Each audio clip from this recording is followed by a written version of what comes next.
ಉಳಿದವ್ರಿಗೆ ಆ ಪ್ರಮಾಣ ಇಲ್ಲ. ಇಂಥ ದುಸ್ಥಿತಿಯಲ್ಲಿರುವಂಥ ರೈತ ಈ ದೇಶದ ಬೆಳವಣಿಗೆಯಲ್ಲೇ GDPಯಲ್ಲೇ ಶೇಕಡ 3, 3.4 ತನ್ನ ಜನಿಗೆಯನ್ನು ಕೊಡ್ತಾ ಇದ್ದಾನೆ ಅನ್ನೋದು ಸಹಿತ ಅಷ್ಟ ಸತ್ಯದ. ಎಂಥ ಕೋವಿಡದಲ್ಲೂ ಸಹಿತ ರೈತ ಇಲ್ಲೇ ಏನಪ್ಪ ಅಂದರೆ ಈ ದೇಶಕ್ಕೆ ಅನ್ನ ಕೊಟ್ಟು ನಮ್ಮೆಲ್ಲ ಸರ್ವಿದಾನ ಅನ್ನೋದು ಅಷ್ಟ ಸತ್ಯದ. ಇಂಥ ರೈತ ಇವತ್ತು ಬಾರ್ಡರ್ ಕಡೆ ಬರೋದು ಮುಂದೆ ಅಲ್ಲಲ್ಲ ಏನು ಇವತ್ತು ಅದು ನೋಡ್ತಾ ಇದ್ದೀವಿ ದೃಶ್ಯಗಳನ್ನು, ಆ ದೃಶ್ಯಗಳನ್ನು ವರ್ಣನೆ ಮಾಡಲಿಕ್ಕೆ ಸಾಧ್ಯ ಇಲ್ಲ. ಎಲ್ಲಿ ಯುದ್ಧ ನಡೆದ ನಮಗೆ ಮತ್ತು ಪಾಕಿಸ್ತಾನದವ್ರಿಗೆ, ಅದು ನಮಗೆ ಮತ್ತು ಚೀನಾದವ್ರಿಗೆ, ಅಲ್ಲಿಯೂ ಸಹಿತ ಇಷ್ಟು ಇಲ್ಲ. ಬಾರ್ಡರ್ ಮೇಲೆ ಬಾರ್ಡರ್ ತುಂಬ ಇಷ್ಟೆಲ್ಲ ಇಲ್ಲ ಅಲ್ಲಿಯೂ. ಇಲ್ಲಿ ನಮ್ಮ ದಿಲ್ಲಿಗೆ ಹೋಗುವಂಥ ಹಾದಿಯಲ್ಲಿ ಪಾಪ ಜನಸಾಮಾನ್ಯ ಸಹಿತ ಎಷ್ಟು ತೊಂದರೆ ಆಗ್ಲಿಕ್ಕತ್ತದ್ರೆ ಅಲ್ಲಿ ಹೋಗೋದಕ್ಕೆ ದಿಲ್ಲಿಗೆ.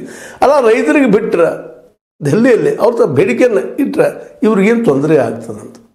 ಮತ್ತು ಶಾಂತಿಯಿಂದ ಹಿಂದಿನ ಒಂದು ಆಂದೋಲನದಲ್ಲಿ ಸಹಿತ ಶಾಂತ ರೀತಿಯಿಂದ ಮಾಡಿದ್ದ ಒಂದು ಮೂಮೆಂಟನ್ನು ಇವ್ರಿಗೆ ಅವಕಾಶ ಇಲ್ಲ. ಪರ್ಫೆಕ್ಟಾಗಿ ಮಾತಾಡ್ಬೇಕಾಗಿತ್ತಲ್ಲ.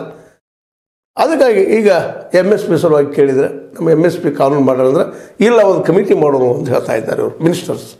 ಅಲ್ಲ ರೀ, ಎಷ್ಟು ವರ್ಷ ಆಯ್ತದು ಇಡೀ ಬದುಕದ್ರಲ್ಲಿ ಇನ್ನೂ ಕಮಿಟಿ ಮಾಡೋದು, ಅದು ರಿಸಲ್ಟ್ ಬರೋದು, ಆ ಕಮಿಟಿಯಲ್ಲಿ ನಮ್ಮ ಮಂದಿನ ಹಾಕ್ಕೊಳ್ಳೋದು, ಸರ್ಕಾರಿ ರಿಪ್ರೆಸೆಂಟೇಟಿವ್ಗಳು ಹಾಕ್ಕೊಳ್ಳೋದು, ರೈತಾಪಿ ಅದ್ರ ಬಗ್ಗೆ ಜ್ಞಾನ ಇಲ್ಲದಂಥ ಕೇವಲ 4 ಗೋಡೆಗಳ ಮಧ್ಯದಲ್ಲಿ ಕುಳಿತು ಒಬ್ಬ ಏನೋ ಇಡೀ ಜಗತ್ತನ್ನು ತಿಳ್ಕೊಂಡಂಥ ವ್ಯಕ್ತಿಯಿಂದ ಪುಸ್ತಕದ ಬದನೆಕಾಯಿಗಳನ್ನು ಕೂಡಿಸಿಕೊಂಡು ತಮಗೆ ಬೇಕಾದಂಥ ಒಂದು ನಿರ್ಧಾರ ಮಾಡಿಸಿಕೊಂಡು ಇದು ಸಾಧ್ಯ ಇಲ್ಲ ಅದು ಸಾಧ್ಯ ಇಲ್ಲ ಅಂತ ಹೇಳುವಂಥದ್ದು ಈಗಂಥ ರಿಪೋರ್ಟ್ ಸಾಕಷ್ಟು ಬಂದಿದ್ದಾವೆ.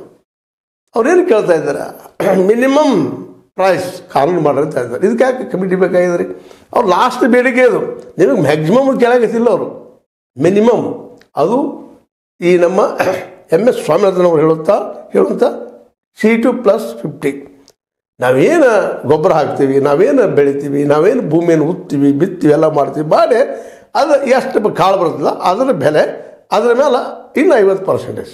ಈಗ ₹100 ಖರ್ಚು ಬಂದಿದ್ರೆ ಅದಕ್ಕೆ ಇನ್ನೊಂದು ₹50 ಹಾಕಿ ₹150 ರೇಟ್ ಮಾಡಿರಿ ಅಂತ ಹೇಳ್ತಾ ಇದ್ದಾರೆ. ವೆರಿ ಸಿಂಪಲ್ ಆಗಿ ಈ ಬೇಡಿಕೆ ಇಟ್ಟಿದ್ದಾರೆ. ಇವೆರಡು ಕಮಿಟಿ ಮಾಡ್ತಾರಂತ ಇನ್ನೂರು.